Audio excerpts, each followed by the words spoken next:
Hi guys. So I told you yesterday that I was going to wear my MAGA hat alone for the first time in LA yesterday. I've worn one before, but I've always been in company. So I've never worn one alone outside of a political context, just running errands in LA. I wear the Donald Trump shirts almost every day, but the hat, a little more triggering, a little more noticeable, a little more ostentatious. So I was a little bit nervous, honestly. And that might surprise some of you to hear. You might think that I'm kind of silly for that. And honestly, I'll just tell you that, first of all, living in LA during COVID and not wearing a mask, not taking the shot, it changed me a little bit because I got so much heat for it. I mean, to my face from strangers, especially obviously for the mask. It changed me. And just having changed the past 4 years from going from a Hillary supporter to a Trump supporter and all the change therein, the change with my faith, with, coming out online and speaking a lot, I've gotten a lot of hate for it, which is nothing new. But all of those experiences, it just gives you pause of like, am I gonna wear this hat? How much do I value my face? Like, it just does. People are crazy. LA is crazy. Crime is crazy. And it's an unfortunate reality in America in 2024 that you kind of have to think twice about wearing a Make America Great Again hat. That's what this hat says. But that's the reality of the situation, okay? And I'll be honest, you may or may not believe this, but I'm someone who does not like a lot of attention in person, does not like to rock the boat, likes to follow the rules, doesn't like to, get into stuff with people, and which has made a lot of this like standing up even all the more difficult. So I was nervous yesterday. I'm just gonna be honest about that. But it ended up being a really awesome experience. I went to the gym, to a 7-Eleven, to a liquor store to pick up my favorite non-alcoholic drink. And then I went to a grocery store chain by me, but it's like a hippie grocery store. It's where I get my raw milk. So I was a little bit nervous about that one.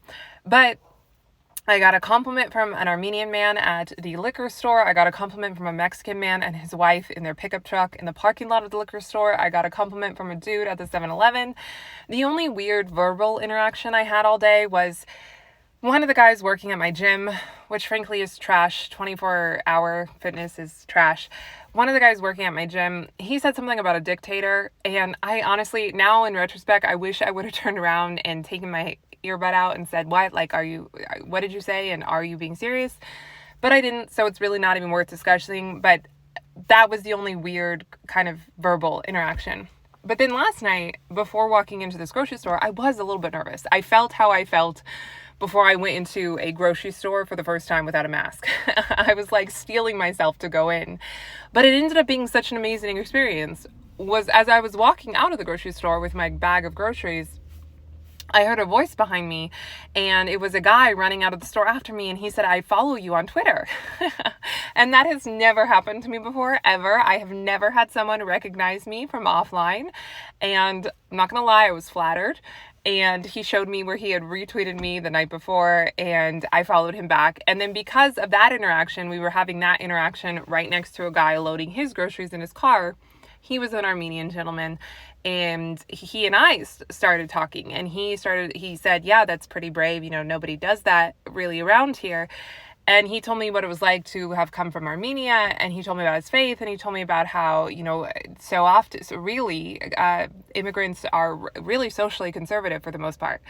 And he told me a lot about that. And we spoke for like 10 or 15 minutes, and I just thought it was like the most amazing grocery store experience of my life. And it had started with me being really nervous and wondering if this was like a foolish, stupid thing to do. And I was reminded once again, it was such a pleasant surprise. It was such a pleasant reversal of events and unexpected turn of events.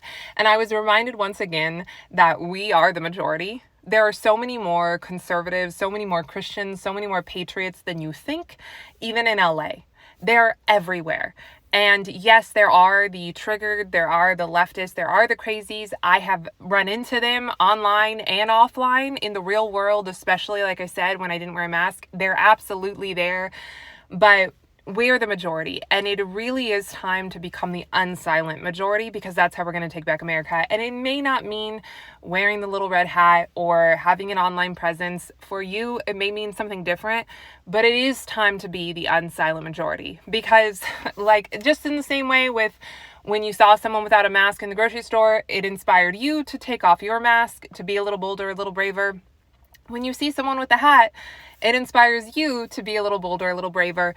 And obviously this goes beyond COVID. This goes beyond the hat. This goes beyond Donald Trump. This goes to so many things. When you see someone else doing it and just being like, screw it, I'm going to do it, you get bolder and braver. And it's not about the superficial stuff.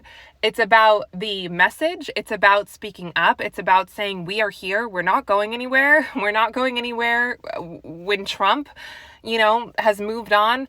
We're here to stay, and this is our country, and we are taking back America for American values and the ideals, the freedoms, the liberties that this nation was founded on. So be bold, be brave, and speak up.